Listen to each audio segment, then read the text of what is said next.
Olá pessoal, aqui quem fala é Henrique Lobo e chegou a hora da gente conferir o suporte a Grails que o JetBrains IntelliJ IDEA oferece. Se você ainda não conhece, a JetBrains é uma empresa especializada na criação de ferramentas para desenvolvedores. Eles são mais conhecidos pelo IntelliJ IDEA, que é uma IDE que eles criaram para trabalhar com Java. Ela oferece suporte a praticamente todos os frameworks de mercado e com o tempo incluiu suporte a Groovy e Grails. É uma IDE que, assim como o Eclipse e o NetBeans, é baseada em plugins. Então, além disso, se ela não tem suporte a determinada tecnologia, é muito provável que alguém escreva um plugin para ela. Ela é muito conhecida também pelo suporte a autocomplete, que provavelmente é o melhor do mercado.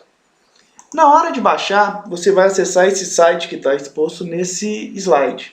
Tem duas versões. Existe a versão Community, que é a completamente gratuita, e existe a Ultimate, que a gente pode baixar uma versão de avaliação de 30 dias. A gente vai pegar a Ultimate, mesmo porque é apenas nela que tem suporte a Grails. Finalizado esse vídeo, a gente vai responder duas perguntas. Primeiro, vale a pena trocar o seu editor de textos mais linha de comando pelo IntelliJ IDEA? Acho que você já viu que sim.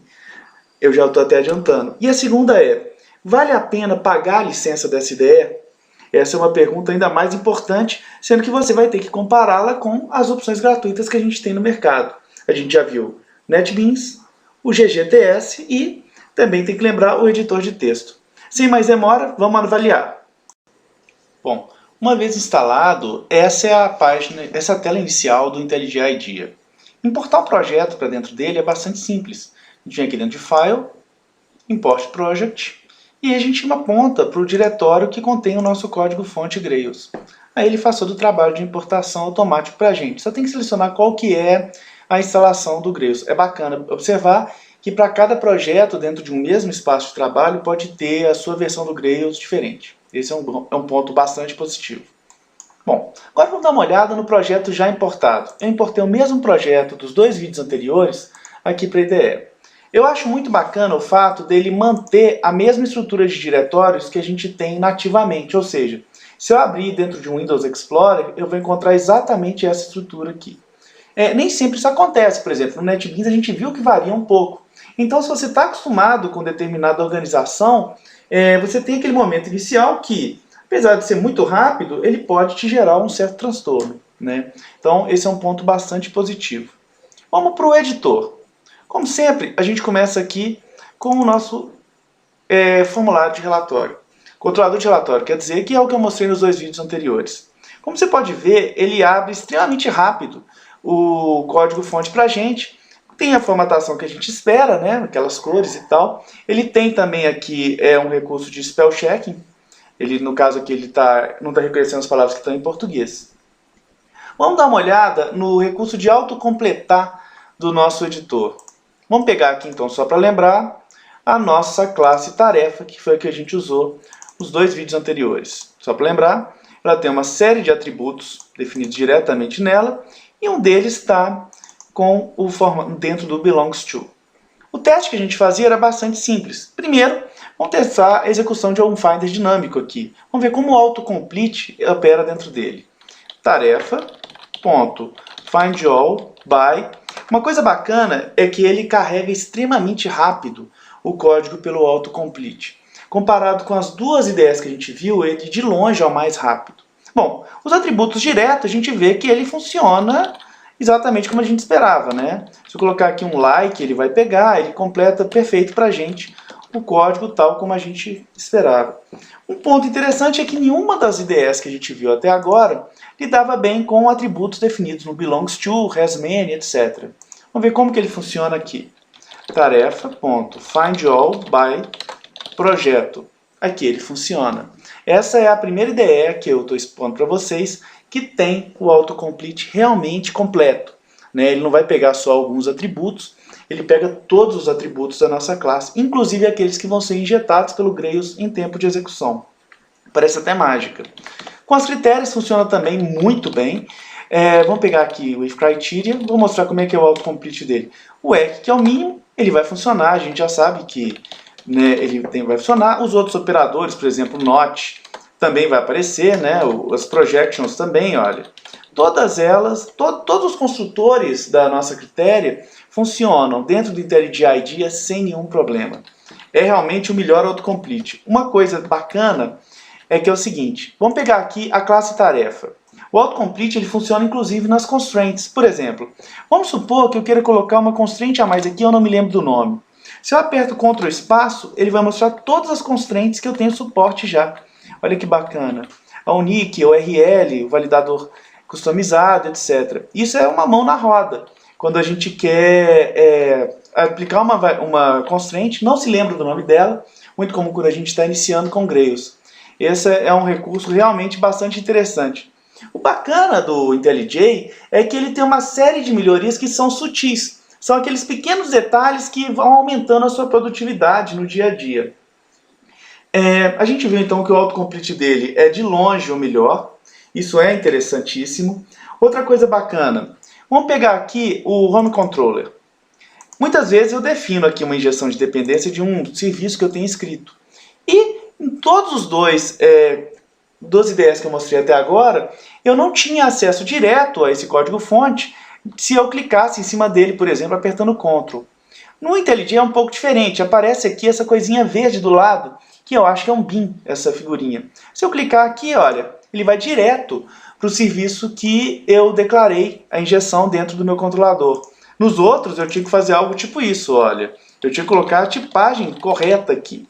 No IntelliJ isso não acontece. E uma coisa bacana é que ele funciona inclusive com serviços que são presentes dentro de plugins. Então, por exemplo, esse projeto usa o Spring Security. Se eu quiser ver como que é o código-fonte do Spring Security Service, eu clico aqui e, bum, estou dentro do código-fonte do plugin. Isso é excelente para a gente entender o que a gente está inserindo no projeto, como que funciona aquele plugin por dentro. Isso aqui é um puta diferencial dentro da IDE. Continuando, como que é o acesso aos comandos do Grails? É muito parecido com o que a gente tem dentro do GGTS. Se eu aperto Ctrl Alt G, aparece para mim essa janelinha aqui, onde eu digito o comando do jeito que eu quiser. Se eu vier aqui, por exemplo, Run App, ele vai executar o comando Run App dentro da linha de comando. E aí inicia o projeto, como a gente já esperava. Uma outra coisa bacana que ele tem aqui é o seguinte. Deixa eu pegar aqui o Ctrl Alt G de novo. Eu posso passar aqui os parâmetros da VM ou iniciar o Grails no modo interativo de console. Se eu clico aqui, ele vai abrir para mim o console, só que aqui não está definida a variável Java Home dentro do meu ambiente. Se tivesse, ele abria o console aqui dentro de uma janelinha de linha de comandos. Um recurso que eu achei particularmente interessante nele foi o seguinte. Tem o menu Tools, você vem aqui dentro de Groove Console. E aí você seleciona qual que é o Class Path. Você repara aqui que eu posso pegar iTexto, Grails plugins ou iTexto. Se eu pego o iTexto, eu pego o meu código-fonte. Se eu pego de baixo, eu pego talvez as classes de domínio dos plugins da minha aplicação. É interessantíssimo para você poder experimentar. O que esse Groove Console faz? Ele inicia para mim aquele Grails Console nativo no Grails, que abre aquela janelinha. Só que a diferença é que eu tenho aqui o recurso de autocompletar. E o recurso de autocompletar, quando eu quero fazer experiências, é extremamente poderoso. Por exemplo, lembra da nossa classe tarefa? Se eu vier aqui e digitar, olha, ele vai mostrar para mim exatamente os mesmos métodos que eu mostrei para vocês. Aqui está o list, e eu apertando Ctrl espaço, Ctrl Enter, quer dizer, ele já executa e me dá o resultado, conforme eu já esperava aqui. E aqui eu posso ir experimentando. Muitas vezes, quando eu estou executando o Grails Console, eu não tenho acesso a esse autocomplete. E isso faz toda a diferença, porque eu tenho que ficar consultando o código-fonte, etc. Como vocês podem ver, no requisito de compreensão do código-fonte, de cara a gente está com uma solução bastante superior aqui. Continuando, execução do projeto. É simples, eu posso executar tanto pelo console, executando o Run Grails Target, né? Se tiver mais de um projeto aqui, dentro do meu ambiente de trabalho, por exemplo, tem esse projeto em texto, se tivesse algum outro, bastaria selecionar aqui, ou eu posso executar nesse botãozinho Play aqui. Quando eu clico nesse botãozinho Play, tem até um atalho, que é o Shift 10, ele vai iniciar para a gente a aplicação, tal como seria em qualquer projeto, né? Esses foram todos os pontos positivos que eu vi dentro do IntelliJ IDEA. Há um ponto negativo aqui nesse processo. Já estava executando aqui por trás a aplicação, por isso que ela não rodou. O depurador não está funcionando no Grails 2.4, que eu testei aqui. Se eu clicar aqui, por exemplo, para executar, para depurar o projeto, ele não vai nem iniciar, ele vai iniciar a aplicação, ela vai rodar. No entanto, o breakpoint que eu defini dentro do meu controlador, ele não vai ser chamado. Isso aqui eu faço uma ressalva pelo seguinte: já trabalhei com IntelliJ com o Grails 1.3 e eu vi esse depurador funcionando perfeitamente. Ele é extremamente bom, inclusive, é o melhor que eu conheço. Infelizmente, na versão 2.4 não está funcionando. Acredito que seja questão de tempo até que ele funcione perfeitamente. Então, mas não deixa de ser um ponto negativo. Tinha que funcionar imediatamente, né? Mas perdeu o ponto aqui com a gente. Então a gente viu os testes autocomplete, acesso ao Grails, e outra coisa bacana é o suporte às ferramentas de controle de versão. Esse projeto é baseado em Mercurial. Já aparece aqui para mim o menu do Mercurial, e eu posso fazer tudo o que eu faria na minha linha de comando, por exemplo, desde mostrar o histórico, ele já mostra para mim aqui, sem problema. Comitar, buscar atualizações, etc. O básico, ele funciona bem. Carregamento da IDE é excelente, ela carrega muito rápido. E a pergunta que tem que ser respondida, e eu já respondi no início do vídeo, é a seguinte: é um bom substituto para o meu editor de texto simples e linha de comando? Sem sombra de dúvidas. De todas as ideias que eu mostrei, é a melhor de longe, né? E eu nem mostrei todos os recursos aqui, mostrei apenas aqueles que são os mais fundamentais. Segunda pergunta: é uma ferramenta fechada e paga. Vale a pena pagar? Acessando o site aqui da IntelliJ, a gente vê o preço dele hoje. Tem o preço para empresas, que está $499 por usuário, ou $299 para atualização. E tem para desenvolvedor individual, que é $199 a nova licença.